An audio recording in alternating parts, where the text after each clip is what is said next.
Hello, dear community. I'm here with the guys from Butchershop. You probably remember Trevor Hubbard, the CEO of Butchershop, from last year, actually in December, when he was in Vienna, and we had a really great talk. And now he's back, or at least virtually, we are back and we're talking again because he has great news for us. He's expanding to Europe in this challenging time. And because he can't do this alone, he has Nina Müller with him, who's now sitting in Oldenburg in Germany. And she's leading the Butchershop expansion in the DACH region. Guys, these are times where most companies are not expanding, they're contracting. Why do you do this? Yeah, I'll kind of take that and set it up, and Nina can talk about kind of how that translates into what we're doing. Butchershop, being based in Silicon Valley and specifically San Francisco, for the last 5 years, we've been, taking monthly every other month trips to Europe to work with some clients. And mostly we've been sort of following the trends of what's happening. And we work with a lot of venture capital companies here in Silicon Valley. And we sort of have this little thing we say, follow the money, right? And there's a really interesting thing when you look at where sort of the investment mindset's been, right? And what we're seeing is the globalization of companies at a faster rate, especially over the last 5 years as digital transformation and things of these like buzzwords get operational and executional. And they're really the life or death of a company, of whether or not they're forward thinking or they're sort of rooted in their past or their history. And so we've been listening to these signals. And when our VC friends start opening offices in Vienna and Germany, Switzerland, Tel Aviv, we listen, we follow. And those opportunities have really brought us into these markets to kind of learn and understand the mindset and respectfully see that there's an opportunity for us to maybe bring a different mindset to the table. And we come sort of humbly as a partner to this market because we see very powerful thinkers that are very driven and very specifically sort of focused on an objective or a goal. And what we've seen is that's only half the success story. The other half is having insights and knowledge and a mindset and potentially mechanisms that help you beat failure and find clarity. Just because you have your goals and you're aligned, as people like to say, definitely does not mean that they're right. And so we spend a lot of time trying to figure out what's really the right thing, what's the next steps, and how are you going to get there? And what do you need to do next? First, what do you need to do to be first, best, different? And then putting that into the context of something that's operational, that gives you a strategy and a framework. We've been doing this for years. And, we've worked with Hoffa Group and Nike Global. We've met with, our friends at Speed Invest, and their partnership with NEA.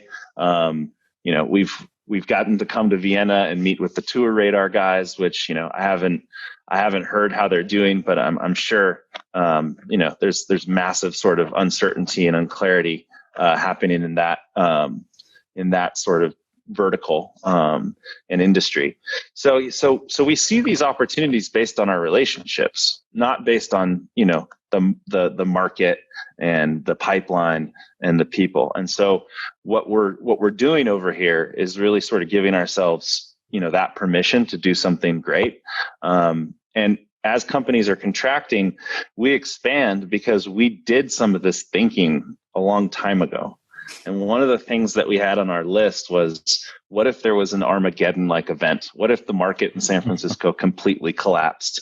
What if we pondered these questions through some methods that we had, and we diversified our business many years ago, where we have 3 or 4 different, business horizons with different revenue streams that we focus on. And so we didn't make ourselves dependent on San Francisco. So when this pandemic hit, the Bay Area and the world, everything changed. But the interesting thing was we sort of already thought about, what do we need to know? What do we need to think? What do we need to do? And what do we need to have if something like this were to happen? And so we kind of already had these speedboats, as you can say, operational, right? And so when this hit, it was also a circumstance where Nina and her husband were moving back to Germany, and Nina's been with us for 4 years. It was really her time to move into that role. and have this opportunity, to be the global program director of opening Butchershop Europe. So luck, circumstance, context, right? A little bit of listening, and a whole lot of sort of being way out in front of failure. And that kind of led us into this opportunity. The metaphor we like to use is if you're water and you bash up a rock, right? It's hard to move that rock. Over time you will.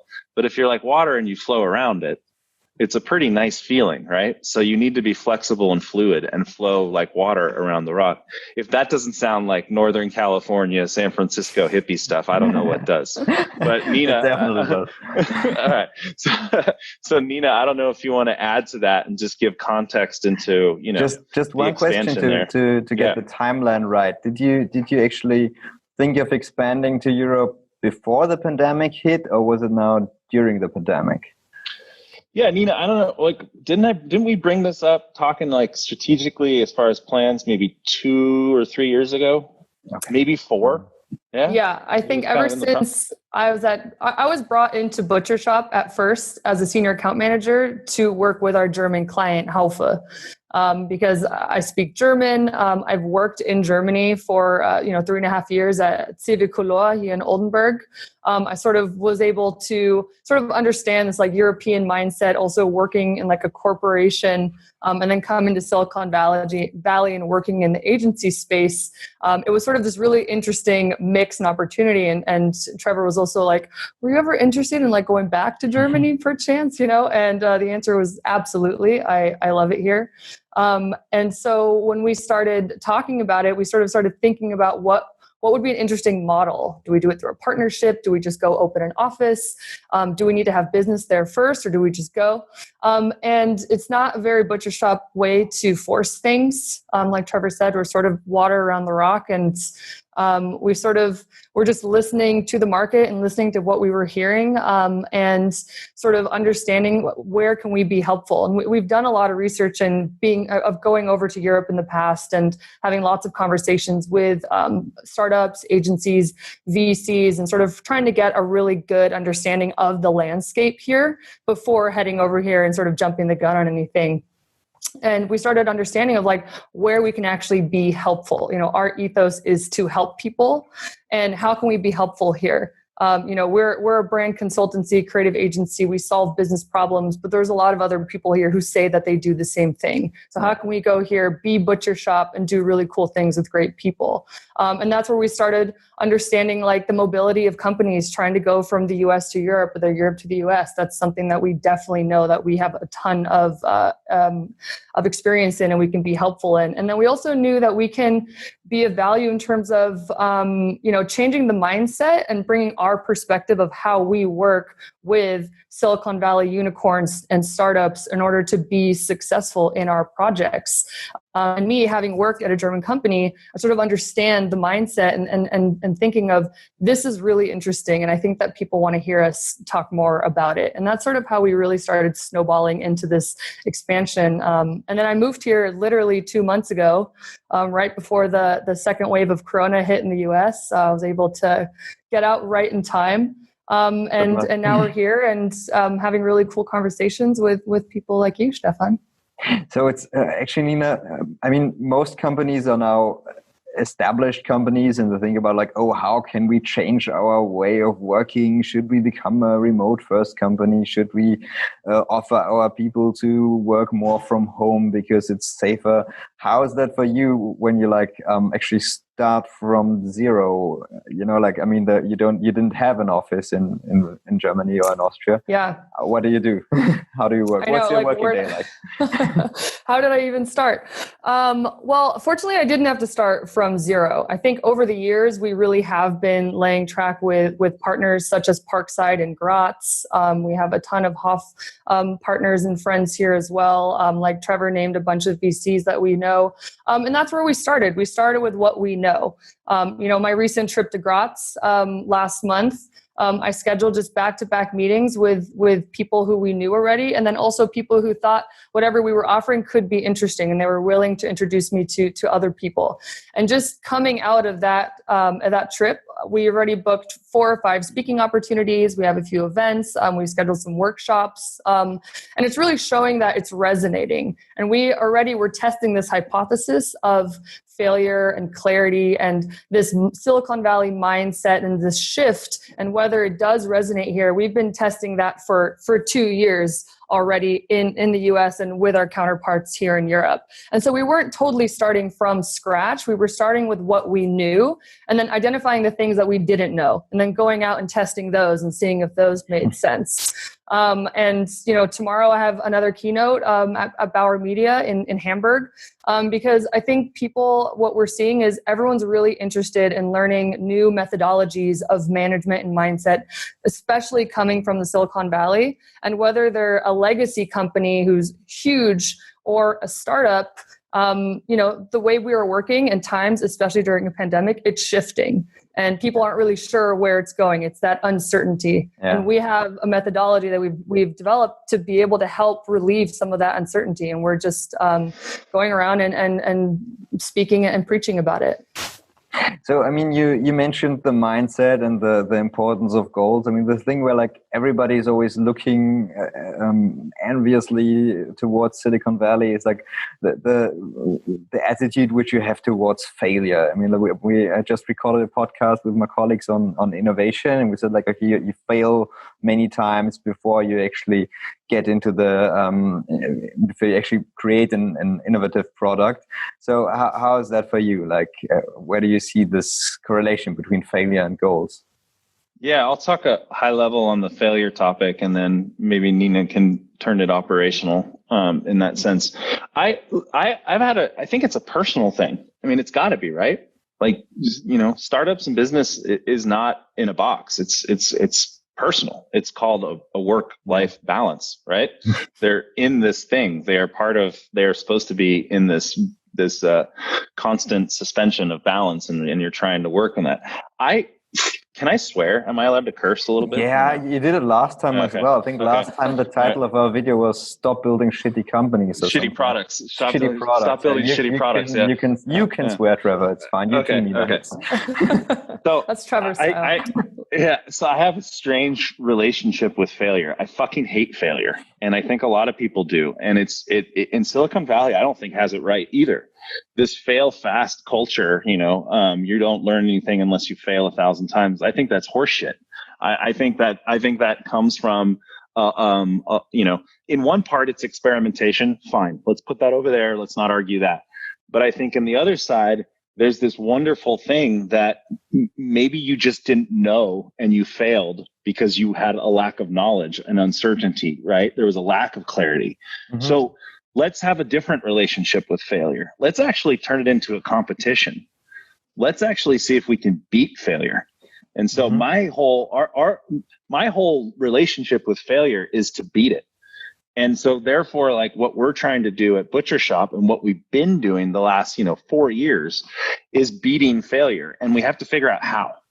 And we had to figure out why. And we've had to figure out like, okay, what does that mean? And so beat failure is literally a hashtag that we use, and we say it all the time. It's one of our platforms. And beating failure comes when you eliminate any lack in clarity, right? 99% of all problems in any organization, team, startup, company is from a lack of clarity.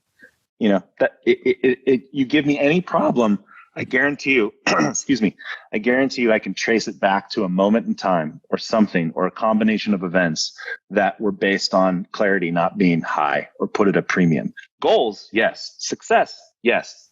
But that lack of clarity. So it's funny when we change the question. Of the 500-600 clients that Butchershop has worked with over the years, from Apple to Google to Okta to Mountain Hardware to, what you name it. There's so many companies that we've worked with. The 8 things that we see on a list, usually 2 or 3 or 4 of success, is very small. there are in my 20 years of being in this business of helping brands and businesses, build things that people love. I have deduced it down to 8 things. They're no different. So the hypothesis is if everyone's success list looks the same, right? Right? Mm-hmm. Why are so many companies failing? And why are there so many? Why are there so many things failing? If every success list looks like, that means it should be a fucking template. That means everyone should just be able to kind of conveyor belt and solve the problem. So here's what we did. We asked a simple question, and I'm making this way simple, but it's more complicated than that. But we asked a simple question: what would make this fail? And it's maybe you've asked yourself that before, but have you really done it where you actually wrote it down? Mm-hmm. You ever done it where you actually had a way to rank those things? So you're actually turning it around. You're turning it completely around. Yeah. And so if you think about what would make us fail on our product launch, our brand, our strategy in COVID-19 pandemic, shifting trends, our industry has basically been depleted. Like what would make us fail? You can get so far out in front of those things that you actually can prevent them from happening. Mm-hmm. And so you may fail 1 or 2 times or 3 times or 4, but you're not going to fail 100.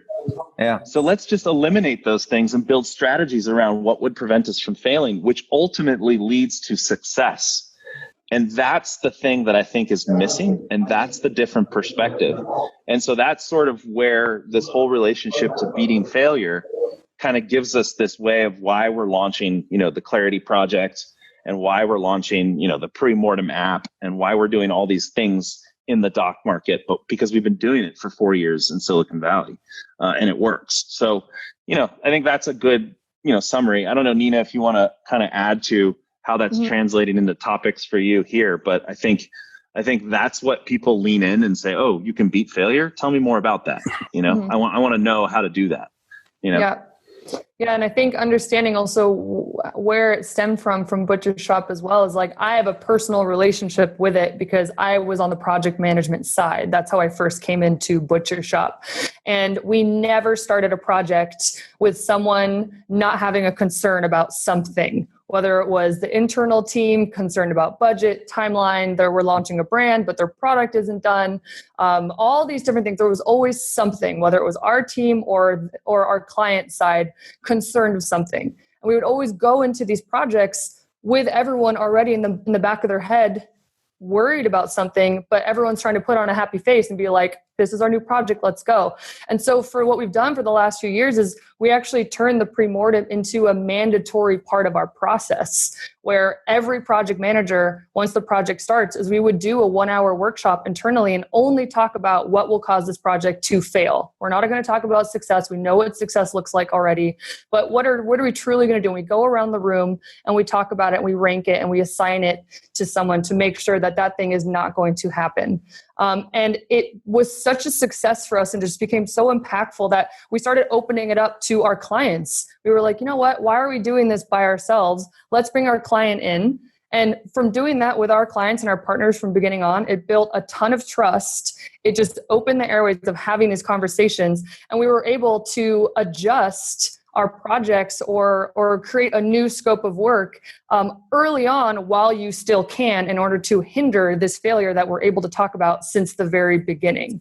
And that's essentially what the Clarity Project is. And we've been able to evolve it and develop it further and further into consultation and speaking opportunities. Education is a huge part of what the Clarity Project is and what we do at Butchershop too. We do a ton of education with our clients because we always say this is their second job, but it's our first job. So it's our job to help them go on this journey with us. And at the same time, let's also be smart about how we're approaching this and talk about failure first. And it just is a completely different shift in the relationship.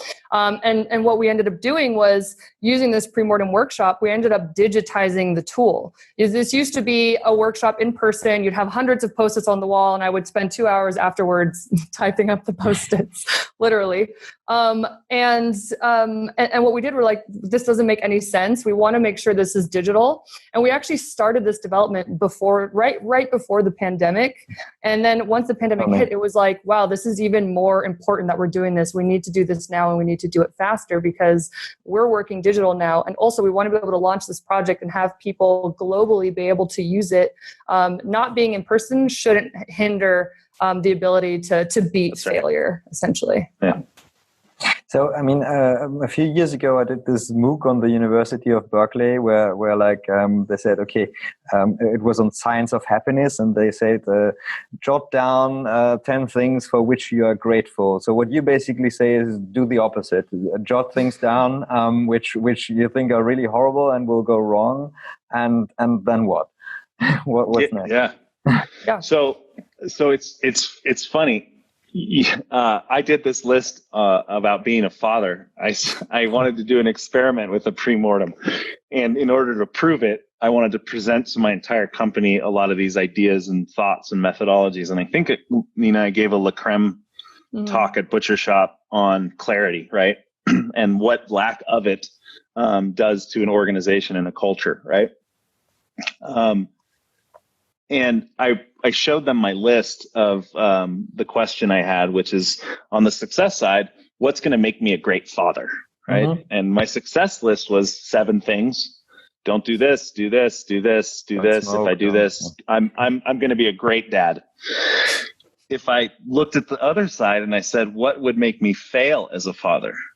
My list got really, really long and really specific and really example driven, and it was things that were in my control and out of my control, and things that were known and unknown and dependent on other things, and some were symptomatic, others were the root causes, and it was just an amazing experiment to show how the perspective shift expands your visibility into what you're doing, right?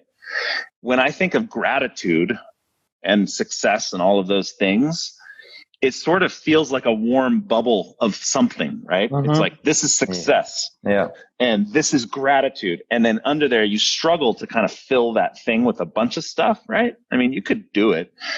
But if you look at failure, all I see is a lot of buzzing bees everywhere, right? Mm-hmm. It's a different sort of thing. You don't want to go there. Right? It's horrible to think about it. It's horrible to think about. And I think that's where I like to say things where I am a failure, as a mantra. And I say it because I want to get so comfortable with it that it's not failure. Failure happens because of unknowns. So if we can be on the side of just finding out what's unknown and making them known, doesn't it sound like a logical, wonderful way to live your life? It's just start eliminating things you don't know, and then and then it's not as scary or a failure or unpopular. So for us, it's exactly that. It's like uncovering the unknowns of the potential pitfalls on any given project, strategy, shift, movement, whatever it is that you're doing that could cause some sort of failure. And then having a system that we use where you hear from everybody in the room, right? Because one of the things that we've also noticed in cultures is that 20% of the room does 80% of the talking. And that's not good for anyone. Yeah. Because what you're essentially doing is leaving all this hidden knowledge in the minds and the hearts of people that actually probably have a different perspective. So what we do is we give everybody equal time to write as many things that would cause them to fail from their perspective, their team's perspective, and the company's perspective. And what I love about that is you hear from people you wouldn't hear from normally. And you start to realize that some people share some things and some people are totally different in where they're sitting. And what you've just done in 5 freaking minutes is create a mental image of threats and failures across an entire team of people, right? Very different. And then what we can do is we can organize those. And the way that we organize them is not subjective, it's objective with a little bit of subjectivity. But we rank them with numbers on a scale of 1 through 10. What's the likelihood of that thing happening? Mm-hmm. And on a scale of 1 through 10, what's the catastrophic impact, meaning we're done, like business over, right? Or project dead. And you multiply those and you get a big number, right? And then you can rank what everybody said, and you can realize, and I don't know, Nina, we've done hundreds of these. Yeah. At the end, what you start to realize is how these things rank out. And most people that had a list that they made, the easy things are the things that are on top. And those are the things that have the lowest number. So let's not focus on those. Let's focus on the big ticket shit that you guys ranked with a high likelihood and a high impact. And usually on every list, there's 5, 6, maybe up to 10 of those things that are kind of over that big number threshold. And so what you can do now is look at those and say, if we focus on these, it solves all the things down here, right? So everyone was talking about the little shit. But we haven't solved for all this, but if we solve for those, then we can solve, then these things will work themselves out. That's important, right? So it changes the dynamic of how you work. So it eliminates, you get actually a few problems solved for free by solving the big problems, right? You get priorities, right? And you get focus, you get alignment, you get clarity on now what are the things that we should focus on, right? Most people focus on things where they're like, this is kind of from my list, right? Like, this is what I think we should do. Let's now get collective thought, groupthink, right? And build consensus based on these things and do it in a very quick way. So right now, everything I just said, I'm talking 20, 30 minutes to get there, right? On the click down of those, so each of those things, now you can assign it to somebody in the room. And that's what Nina was referring to. Accountability, right? Their job, their thing they need to focus on, right? And then on that, you can click down and ask, what do we need to have? What do we need to do? What do we need to think? And what do we need to know? And then what are the dependencies? And what are questions the group has? And then it's up to that person to make a mini project out of it. Timeline it up, figure out how it's going to do. First, second, third, fourth. What are you doing? How are we answering these questions? And so you've just created the speedboat, right? And now you have that 10 things. When you look around the room, if you see somebody that has 4 or 5 of those things on their plate, what does it tell you as a leader? It tells you that person has too much to do. It means that you need to bring in new people or new talent or add to the team or spread the workload out. If somebody's in the room and has nothing on their plate, why the fuck are they even in the room?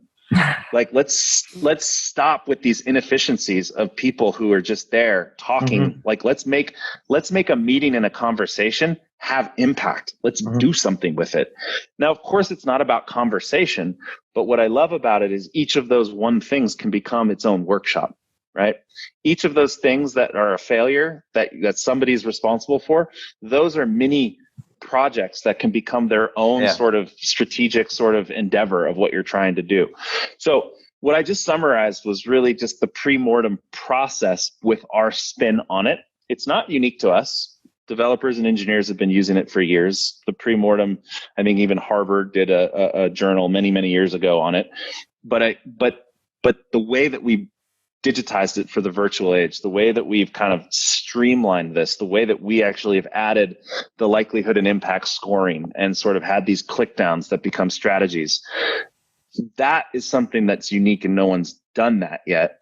And we do it because it comes from this place of like, okay, this is a tool that we can use to beat failure or get so far out in front of it, right? And the last thing I'll sort of kind of leave on the pre-mortem topic is I think in the future, this is one of those things where you're going to see job descriptions and performance reviews come off of this thinking. So you think about at the end of the year, if somebody had a bunch of failure items on their plate from multiple pre-mortems and multiple sort of processes, can they create their job around what they prevented from happening? And will that be the future of how people are sort of rewarded and recognized, which is less on their role and responsibilities, but more on how many failures they prevented or how they got in front of it and how that led to success. And if we could get our employees and our cultures thinking in that way, I think people would be less about the task of what they need to do and more about the value they're bringing.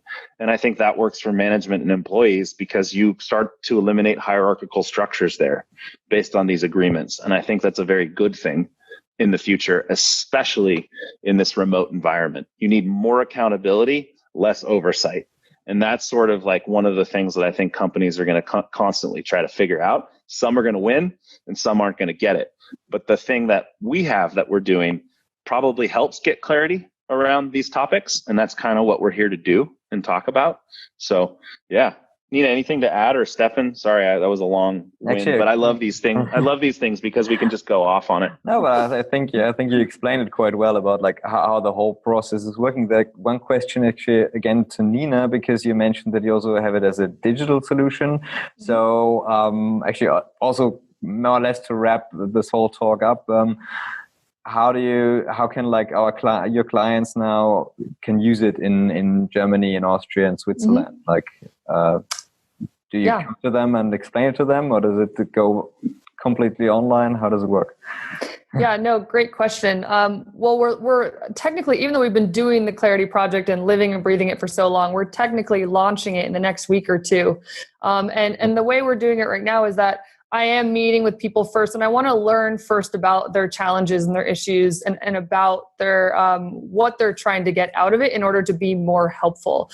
The tool can eventually be a self-serving tool, and I think that's great. That's the beauty of it, is that it's the simplicity of it. Like Trevor said, you can get to the bottom of what's going to cause this to fail within 30 minutes to an hour with this tool by yourself, and that's incredible. But we're also pairing it with whatever that turns into, can turn into a deep dive workshop that we want to be able to get in there and problem solve with you, so that people know exactly what they need to be focusing on, and have the right next steps. And then being able to continuously speak about it. So we're booking events and other opportunities and keynotes, and offering these workshops for free as well, which just to get the word out and to get people understanding it and using it and feeling excited about it.